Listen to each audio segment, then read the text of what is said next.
Salah satu film kisah nyata permintaan kalian yang berjudul An American Crime yang dirilis pada tahun 2007. Yang tentunya balik lagi dengan saya Faiz Zura, manusia yang akan menghibur kalian dengan channel Pemersatu Kelurahan. Dengan story film yang agak lumayan jelas lah kalau di film ini. Soalnya kebanyakan film yang dibahas nggak jelas-jelas, kayak hidup gua nggak pernah jelas, taulah. Bagaimana kabar kalian? Semoga baik-baik saja dan tetap selengean. Sedikit referensi bahwa film yang diambil berdasarkan kisah nyata ini akan menceritakan sebuah kasus penyiksaan terhadap seorang anak remaja yang bernama Sylvia. Dan itu dilakukan oleh seorang ibu-ibu yang bernama Gertrude Geisweski bersama dengan ketujuh anaknya yang menyebabkan Sylvia harus meninggoy karena penyiksaan yang sangat kejam secara brutal. Bahkan kisah ini sangat mengguncang beberapa negara di Indianapolis dan digadang-gadang sebagai kasus kejahatan kriminal paling mengerikan di tahun 1965. Namun sebelum ke story, tolong support kami dengan menekan like, subscribe, dan share ke alam semesta dan intro.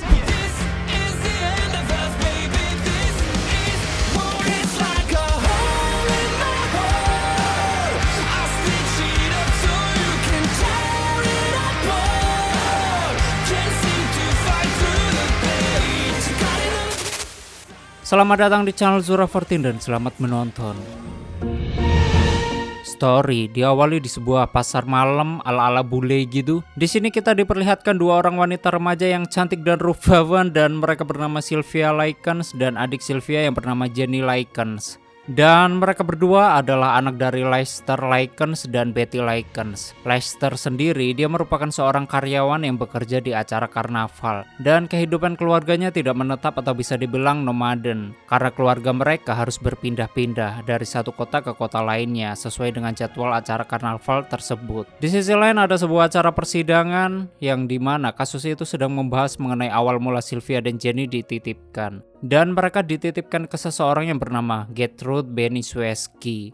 Lalu Lester menjawab pertanyaan demi pertanyaan yang dilontarkan oleh para hakim. Sehingga kita dibawa kembali tentang kehidupan Sylvia. Di suatu hari di sebuah kota, tepatnya di bulan Juli tahun 1965, di sini Betty dengan kedua anak gadisnya terlihat akan pergi untuk beribadah ke gereja. Namun tiba-tiba Betty bertemu dengan Lester, yaitu ayah dari anak-anak mereka, yang sengaja datang untuk berdiskusi dengan Betty. Sehingga Sylvia dan Jenny harus beribadah tanpa ibu mereka, dan singkatnya acara ibadah pun selesai. Di sini Sylvia dan Jenny harus pulang naik bis karena ibunya masih ada urusan. Waktu di dalam bis, mereka berkenalan dengan teman-teman mereka dari sebuah keluarga yang bernama Benis Weski. Lalu Jenny dan Sylvia diundang untuk bermain di rumah keluarga Benis. Dan singkatnya, setelah sampai di rumah keluarga Benny, di sini Sylvia berkenalan dengan anak perempuan yang mungkin seusia dengannya dan dia bernama Paula. Lalu Paula dan Sylvia langsung menjadi akrab di pertemuan pertama mereka. Kemudian Paula mengajak Sylvia pergi ke tempat pacar Paula bekerja. Dan untuk pacar Paula, ternyata pacarnya sudah menikah. Namun dirinya malah berselingkuh dengan Paula. Namun di sini Paula malah bangga menjadi selingkuhannya. Sungguh wanita yang brutal. Sedangkan ibu Benis Weski, dia memiliki 7 orang anak dengan usia anak-anaknya yang masih tergolong remaja. Rajin berproduksi ya bapaknya.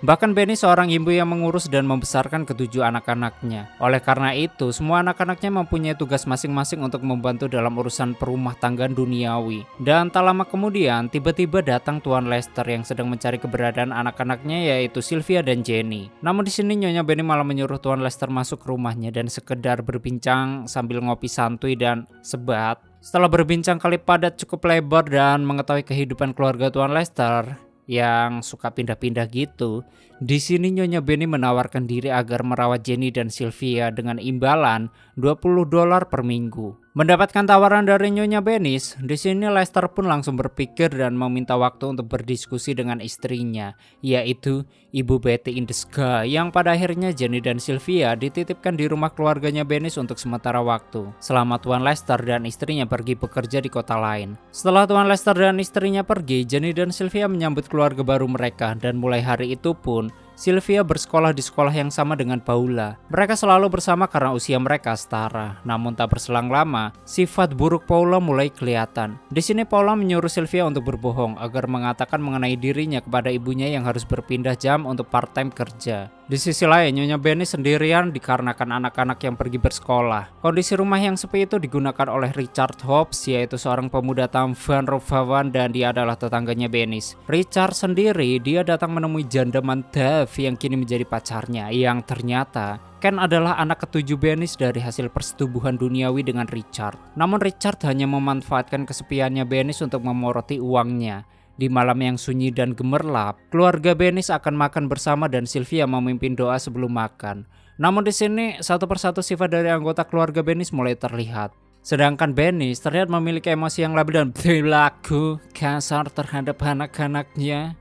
Keselaknya mukanjir. Mulai dari memukul pada saat menyuruh untuk memberi makan anjing dan menampar Paula yang ketahuan berbohong kepadanya. Melihat hal itu, Sylvia pun merasa iba dan kasihan kepada Paula. Lalu, Sylvia menemui Paula di kamarnya yang sedang menangis. Paula mulai curhat dengan masalahnya kepada Sylvia. Bahkan Paula curhat tentang dia dihamili oleh kekasihnya yang mempunyai istri. Paula pun meminta kepada Sylvia untuk tidak memberitahukan masalah ini kepada orang lain.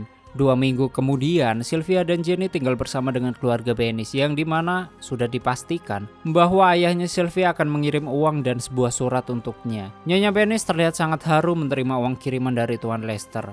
Di suatu ketika, semua anak-anak Benny bahkan Sylvia dan Jenny tiba di rumah karena mereka baru saja pulang dari sekolahnya. Sesampainya di rumah, anak-anak itu melihat keadaan Benny yang tertidur dengan ruangan yang cukup berantakan, sedangkan Ken, dia sedang menangis sendirian. Melihat hal itu, Paula langsung membangunkan ibunya serta menggendong adik kecilnya yang menangis. Di sini, Nyonya Benny terlihat sangat kelelahan dan hal yang tidak dibayangkan sebelumnya pun dimulai. Nyonya Benny berbohong kepada Sylvia dan Jenny dengan mengatakan bahwa ayah dan ibu mereka tidak mengirimkan uang di minggu itu. Alhasil mereka berdua dibawa ke ruang bawah tanah oleh Nyonya Benny dan di sana mereka berdua disiksa dengan cara dicambuk sebagai balasan karena orang tua mereka telat atau tidak mengirimkan uang sama sekali.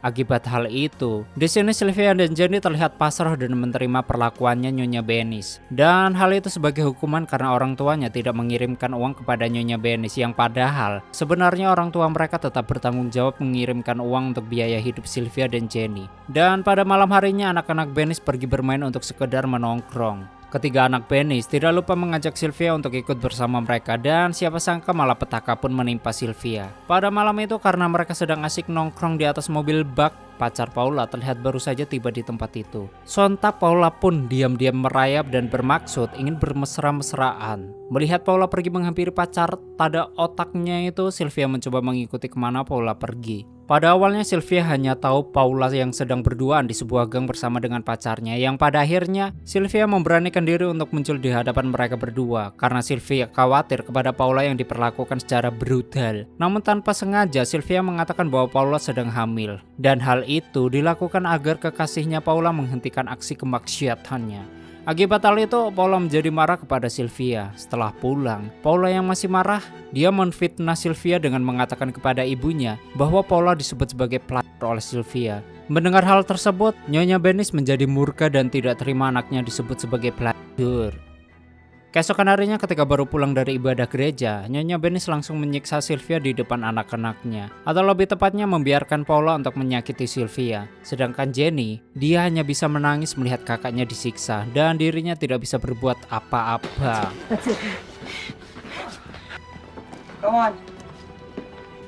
Sedangkan Ricky yaitu pria yang menyukai Sylvia namun ditolak. Merasa sakit hati, Ricky membocorkan rahasia mengenai Paula yang sedang hamil karena pada malam itu, Ricky tidak sengaja mengikuti Sylvia dan mendengar semua ucapan yang dikatakan oleh Sylvia kepada Paula. Yang waktu itu, Sylvia ingin menyelamatkan Paula dari perlakuan kasar pacarnya Paula. Bahkan berita bahwa Paula hamil tersebar di sekolahannya. Dan hal itu karena perlakuan Sylvia yang selalu menghindar dari Ricky. Mungkin ini adalah semacam balas dendam karena ditolak oleh Sylvia. Ya kalau nggak dapet Sylvia coba deh nyari GTR gitu. Apaan sih, heran kayak sing mudeng mobil wae. Ya intinya Ricky membuat Sylvia dibenci oleh Paula. Tak hanya Paula yang memiliki sifat jahat, namun adik kecil laki-lakinya pun sama jahatnya. Pada waktu Sylvia dan Jenny menemukan sebuah potongan surat di tempat sampah, dan surat itu berisikan bahwa orang tuanya mereka telah memberikan kabar melalui surat tersebut. Untuk memastikannya, Sylvia mencoba menghubungi kedua orang tuanya. Namun, mereka tidak sempat berbicara panjang lebar. Sylvia terpaksa menutup teleponnya karena anak-anak Nyonya Benny melihat mereka. Sedangkan anak laki-lakinya melaporkan hal itu kepada Nyonya Benis. Akibat hal itu, Sylvia diberikan hukuman dengan menyundutkan puntung rokok ke tangan Sylvia. Singkatnya, di suatu hari yang penuh kemurkaan, ada acara makan-makan gratis di sebuah taman, dan di sana terdapat beberapa anak dari sekolahnya Sylvia. Sedangkan Sylvia, dia tampaknya disukai oleh temannya yang tampan dan baik hati. Melihat hal itu, Ricky menjadi gerah, dadanya terasa sakit, hatinya hancur terbakar api penderitaan karena cemburu oleh Sylvia. Akibat hal itu, Ricky mencoba mendekati Nyonya Benis karena Ricky sudah sangat muak dengan Sylvia karena berita kehamilan Paula sudah sangat tersebar di seluruh sekolah atau bahkan lingkungan di rumahnya. Setelah acara di taman selesai, Sylvia diantar pulang oleh teman pria yang menyukainya menggunakan L300. Salah dengan Grand Max lah yang ada AC-nya dikit. Ya intinya tuh cowok anak orang kaya, makanya Ricky kalah. Apalah daya Ricky yang hanya naik Supra getar gitu. Sylvia pun masuk perlahan dengan gugup dan di sana sudah berkumpul semua orang termasuk Ricky. Tanpa basa-basi dan bertele-tele, Nyonya Benis langsung memberikan hukuman kepada Sylvia, yaitu dengan menyuruh Sylvia untuk membuka roknya. Lalu memasukkan sebuah botol kaca minuman ke dalam mejanya. Anjay. Sadis bingit ya. Dan tak berselang lama datanglah Stefani bersama kekasihnya dan langsung saja Nyonya Benis menyuruh kekasihnya Stefani yaitu Koi dan anak laki-lakinya untuk menyeret Sylvia ke dalam ruangan bawah tanah. Setelah kejadian itu, Sylvia bermimpi bahwa dirinya bersama adiknya mereka sedang asik naik komedi putar di sebuah karnaval. Dan tak lama kemudian Jenny membangunkan Sylvia yang terlihat dengan kondisi yang memprihatinkan. Namun sayangnya Jenny tidak bisa berlama-lama karena dirinya dipanggil oleh Nyonya Benis untuk berkumpul. Selama bulan September tahun 1965, setiap harinya Sylvia selalu mendapatkan siksaan buruk dari semua anggota keluarga Nyonya Benis. Karena di sini Benis memperbolehkan hukuman bagi Sylvia. Bahkan lebih parahnya lagi, anak-anaknya Benis selalu membawa teman-temannya untuk bebas menyiksa Sylvia. Singkatnya, di bulan Oktober tahun 1965, Ricky datang untuk sekedar mampir meminta rokok sambil menanyakan kabar Sylvia. Namun Benis, dia mengatakan bahwa Sylvia sedang pergi ke daerah Jove. Yang nyatanya Sylvia dikurung di ruang bawah tanah. Sedangkan Nyonya Benis sendiri, sepertinya dia mempunyai penyakit depresi atau mentalnya terganggu dan dirinya kerap kali meminum obat penenang. Karena hal itu terjadi akibat menanggung beban hidup yang begitu amat besar untuk menghidupi ketujuh anak-anaknya sendirian. Oleh karena itu dirinya kerap kali bertingkah sangat arogan, kasar, dan brutal. Yang tentunya dengan adanya Sylvia di rumahnya bisa dijadikan sebagai alat pelampiasan agar dirinya bisa melampiaskan amarahnya. Kemudian untuk sementara waktu, Nyonya Benis pergi menemui Sylvia dan membersihkan tubuhnya. Setelah sebelumnya Nyonya Benis mendapat surat dari rumah sakit yang menyatakan bahwa Paula sedang mengandung. Setelah itu, di suatu hari datanglah seorang pendeta di wilayah tempatnya Benis tinggal dan pendeta itu bernama Bill. Lalu Bill membicarakan mengenai kabarnya Paula yang sedang hamil. Namun di sini, Nyonya Benis terus saja berkata buruk mengenai Sylvia dan membela Paula mati-matian. Yang padahal Bill sudah mengetahui bahwa Paula hamil. Karena Paula sendirilah yang memberitahunya secara langsung. Akibat hal itu, Nyonya Benis semakin terpojok. Namun dirinya terus mencari alasan dan tetap menyalahkan Sylvia atas kehamilan Paula. Mendengar hal itu, Bill ingin sekali bertemu dengan Sylvia untuk memastikan kebenarannya. Karena Bill juga sudah lama tidak melihat Sylvia di gereja. Akan tetapi Nyonya Benis beralasan bahwa dirinya sudah mengirim Sylvia ke rumah orang tuanya karena sudah tidak sanggup mengurusi Sylvia yang begitu nakal. Yang nyatanya Sylvia berada di ruang bawah tanah karena disiksa selama berminggu-minggu oleh Benis dan keluarganya. Setelah Bill pergi, Paula ikut turun dan pergi menyusul pendeta. Melihat hal itu, Benis langsung bereaksi karena tidak bisa menghentikan Paula yang pergi dari rumahnya. Alhasil pada hari itu bertepatan dengan tanggal 23 Oktober tahun 1965, Nyonya Benis mengumpulkan anak-anaknya di ruang bawah tanah dan tujuannya adalah untuk menyiksa kembali Sylvia. Namun pada saat itu Ricky datang ke rumah Nyonya Benis selalu memergoki bahwa Sylvia tengah disiksa. Namun Ricky hanya diam saja ketika melihat wanita yang dicintainya sedang disiksa. Dan Nyonya Benis memaksa Ricky agar melanjutkan untuk menyiksa Sylvia dengan mengukir sebuah nama di perutnya Sylvia menggunakan alat yang sudah dipanaskan. Namun di sini, Paula kembali lagi ke rumah untuk menyelamatkan Sylvia. Namun sayangnya kejadian itu diketahui oleh adik perempuannya, yang adiknya membangunkan Benis yang sedang tertidur di ruang tamu.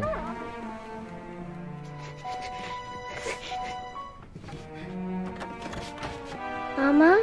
Awalnya Nyonya Benis mencegah Sylvia, tapi beruntungnya Paula bisa menghentikan Nyonya Benis.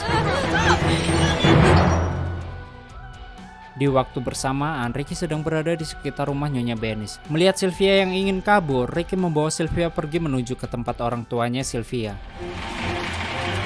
Ricky? Dan keesokan harinya, Sylvia berhasil diantar oleh Ricky ke tempat orang tuanya. Melihat Sylvia, orang tua Sylvia terkejut melihat anaknya telah disiksa oleh Benis. What are you doing here? Pa? I'm just so sorry I left you there. Dan tak lama kemudian, Sylvia kembali lagi ke rumah Benis bersama dengan kedua orang tuanya. Yang ternyata, semua itu hanyalah fata morgana, pasalnya Sylvia sudah tidak bernyawa. Dan yang pergi menemui orang tuanya adalah rohnya Sylvia. Aduh, kok sedih anjir, sungguh bejat dan sesat sekali. Sedangkan Stephanie yang tidak pernah bermasalah dan menyiksa Sylvia pun menangis. Lalu, Stephanie pun menyuruh Ricky untuk segera menelpon polisi dan yang lainnya juga ikut bergerak. Terkecuali Nyonya Benis yang sudah sangat stres dan menganggap bahwa Sylvia hanya berpura-pura meninggoy. Tak lama kemudian Paula dan juga Richard datang ke rumah Benis dan betapa terkejutnya mereka melihat Sylvia yang sudah tidak bernyawa. Setelah itu polisi datang sambil membawa Jenny untuk diamankan sebagai saksi kunci. Waktu di persidangan soal kasus penyiksaan Sylvia yang berlangsung selama 24 hari, Nyonya Benis mendapatkan bagian terakhir untuk disidang. Dan selama persidangan, karena kesaksiannya tidak sama dengan kesaksian yang lain.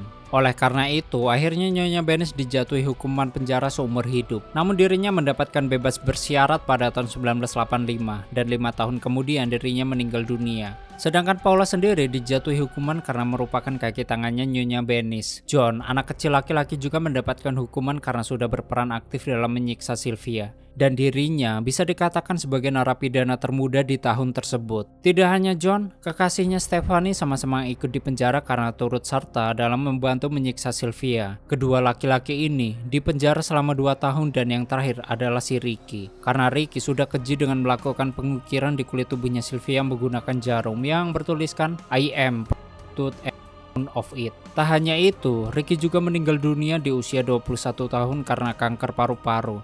Sementara itu, James, Shirley, dan Mary tidak dijatuhi hukuman apapun. Walau pada dasarnya, semua anak-anaknya Benis sempat melakukan penyiksaan kepada Sylvia. Lalu keluarga Sylvia kembali menjalani hidupnya di tempat lain dan tamat.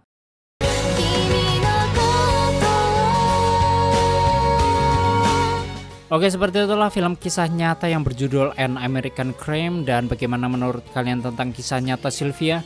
Amat sangat mengenaskan dan begitulah. Gue sih sedih waktu melihat film ini. Kok sebegitunya gitu. Heran. Dan bagi kalian yang ingin filmnya di storyin, tulis saja di komentar. Terima kasih udah nyimak video ini sampai habis. Ane pamit, terus support channel ini dengan menekan like, subscribe, dan share ke alam semesta. And stay on my channel, jangan kemana-mana. Sampai ketemu lagi di video selanjutnya. Bye bye.